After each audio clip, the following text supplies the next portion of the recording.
এই অত্যাচারী মমতা ব্যানার্জির হাত থেকে মুক্তি পেতে চায় তো অনুপ্রবেশকারী মুক্ত ভারতবর্ষ হবে। আমি মানে এই রাজ্যে প্রায় 20,000 কোটি টাকার কাছাকাছি উন্নয়ন বিকশিত ভারত বিকশিত পশ্চিমবঙ্গের জন্য দিলেন, তার জন্য ধন্যবাদ। মাননীয় প্রধানমন্ত্রী, আমাদের সকলের নেতা 15ই আগস্ট লালকেল্লার প্রাচীর থেকে যুগান্তকারী সিদ্ধান্ত নিয়েছেন যে ডেমোগ্রাফি পরিবর্তন নিয়ে বিশেষ সমীক্ষা হবে আর অবৈধ অনুপ্রবেশকারী মুক্ত ভারতবর্ষ হবে।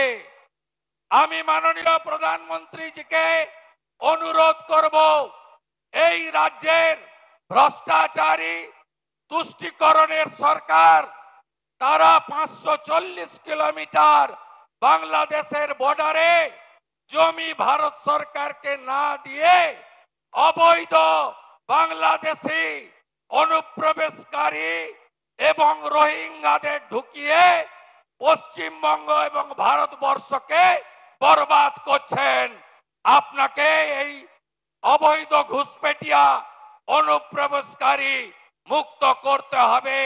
আপনি পারবেন। আপনি 370 35 হাঁটিয়েছেন, আপনি ট্রিপল তালাক হাঁটিয়েছেন, আপনি ওয়াকফ অ্যামেন্ডমেন্ট বিল এনেছেন, আপনি সুপ্রিম কোর্টের নির্দেশ মেনে আমাদের শান্তিপূর্ণ উপায়ে রাম মন্দির দিয়েছেন।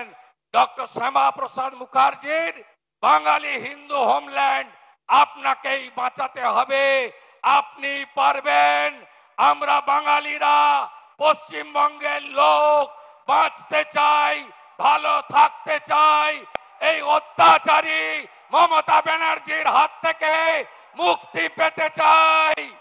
আমার আর কোনো কথা নেই। আপনারা সবাই মিলে বলুন, দড়ি ধরে মারো টান, দড়ি ধরে মারো টান, দড়ি ধরে মারো টান। হীরক রানী, হীরক রানী, হীরক রানী আমার পাড়া, তৃণমূল তাড়া আমার পাড়া, আমার পাড়া, আমার পাড়া, আমার পাড়া। তৃণমূলকে তাড়াতে হবে। নরেন্দ্র মোদীজির নেতৃত্বে রাষ্ট্রবাদী সরকার তৈরি করে ডক্টর শ্যামা প্রসাদ মুখার্জির স্বপ্ন পূরণ করতে হবে। সবাই ভালো থাকবেন। আজকে কৌশিকী অমাবস্যা।